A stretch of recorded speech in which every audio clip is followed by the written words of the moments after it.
Welcome to EDU World Space.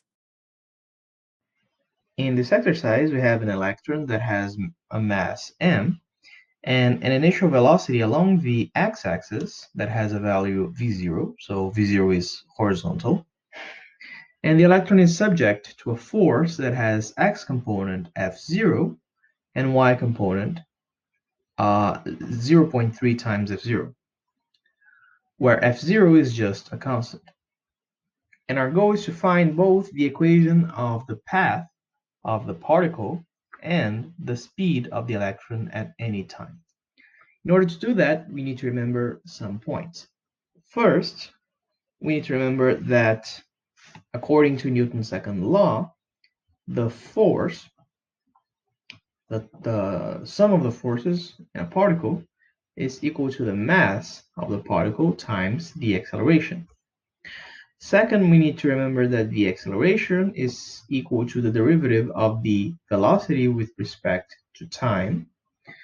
And finally, that the velocity, v, is equal to the derivative of the position vector with respect to time. And with this in mind, we can carry on with the exercise. So first, the first thing I'm going to do is to find the speed of the electron at any time. In order to do that, I'm gonna need to find the x and y components of the velocity. So let me separate the force into two components. So I have that fx is equal to f0. Now notice that fx is equal to the mass times the acceleration in the x direction. Now the acceleration in the x direction is equal to the derivative of the x component of the velocity with respect to time. So we have that f0 divided by m dt is equal to dvx. And now we can integrate in both sides from time 0, when the speed is v0, the velocity in the x direction is v0, to a time t when the velocity is vx. So we have v f0 t divided by m, and this is equal to vx minus v0. So this means that vx is equal to v0 plus f0 t over m. Okay. This is the x component of the velocity. Now we have to find the y component. So we have that fy is equal to 0.3 f0, and this is m a y. So we have 0.3 f0, this is m dvy dt. So we have 0.3 f0 dt is equal to m dvy, and then let me write it as 0.3 f0 divided by m dt is equal to dvy, and I'm going to integrate from t equals 0 when the velocity in the y direction, is 0 to time t when the velocity is vy. So we have 0.3 f0 t divided by m is equal to vy. So we can use the two equations, one for vx and the other one for vy, in order to find the speed at any time. Remember that the speed is equal to the square root of vy squared plus vx squared.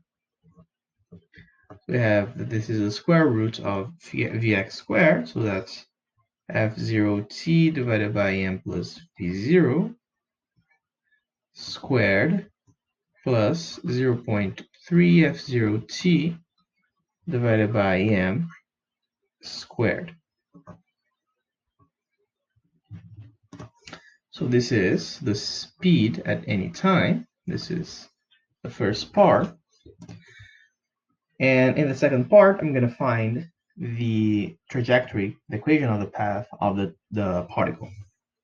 So remember that Vx is equal to f0t divided by m plus v0. And also remember that vx is dx dt. Okay, so this is equal to f0t divided by m plus v0. So we have that dx is equal to f0 divided by mt plus v0 times dt, and we have to integrate it from time 0 to time t. At time 0, the position is 0, the particle starts at the origin, and at time t, the position is x. So we have that x is equal to f0t squared over m plus v0t. Okay, then we have that Vy is equal to 0.3 f0 t divided by m. So dy dt is 0.3 f0 t divided by m. We have dy is equal to 0.3 f0 t dt divided by m. Then we can integrate it. So we have y is equal to 0.3 f0t squared over m. So we have these two equations. With these equations, we can find what is the equation of the path. So notice that y over 0.3 is equal to f0t squared over m. So x is equal to y over 0.3 plus v0t, which is the equation of the path we were looking for and the answer to our exercise.